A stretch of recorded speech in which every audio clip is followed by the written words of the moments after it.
सोनी महिवाल की प्रेम कहानी। सोनी महिवाल की प्रेम कहानी पंजाब और सिंध की 4 सबसे लोकप्रिय कहानियों में से एक है। अन्य 3 हीर रांझा, सस्सी पुन्नू और मिर्जा साहिब की प्रेम कहानियां हैं।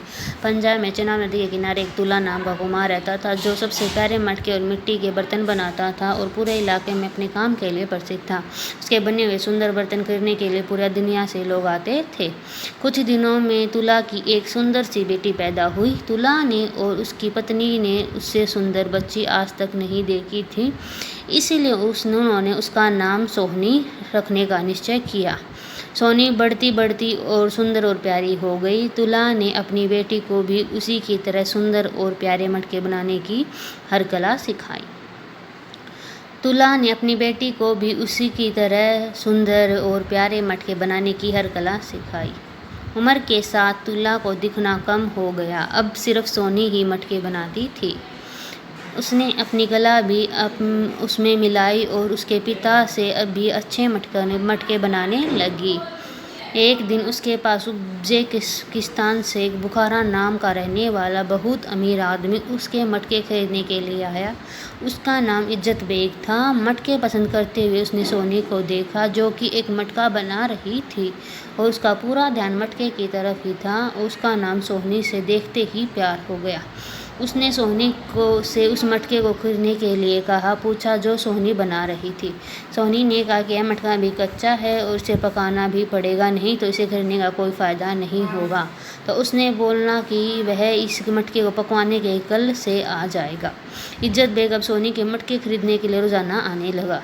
कुछ दिनों में उसके साथियों ने आना बंद कर दिया, जो इज्जत से वहीं पर गांव में रहने का निश्चय किया और वहीं पर गांव में रहने लगा। कुछ ही दिनों में उसके पास जो रुपए थे वो सब खत्म हो गए, लेकिन फिर भी वो सोनी का घर आता जाता रहा। अब तुला को पता चला कि इज्जत के सारे रुपए ख़त्म हो गए हैं, तो उसने इज्जत को अपनी भैंस चरवाह के रूप में रखने के बारे में सोचा।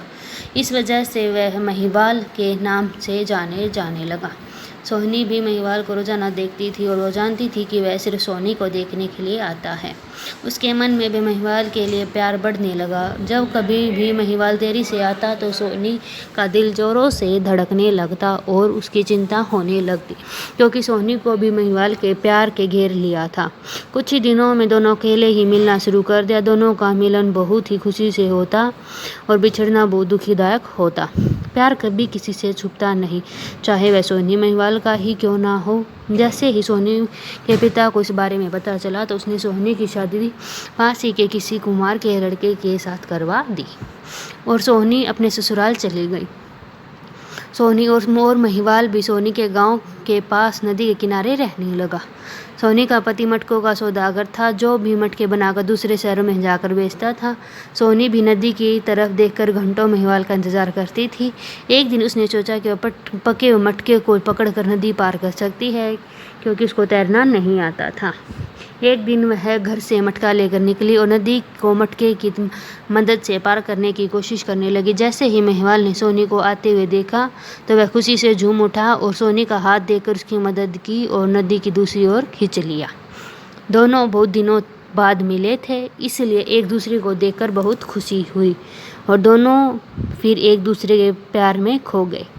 थोड़ी देर में सोनी बोली, मुझे भूख लगी है, और महिवाल सोचने लगा कि इस तरह समय उसके पास कुछ भी नहीं है और वह सोनी को पेट भरकर खाना भी नहीं खिला सकता था। सोनी भी उसकी इस दुविधा को समझ गई, तो दोनों ने कुछ और दिन इंतजार करने का फैसला किया और दोपहर के शाम कब हो गई पता ही नहीं चला। अब सोनी का वापस घर जाने का वक्त हो गया और महिवाल के चेहरे पर उदासी छा गई।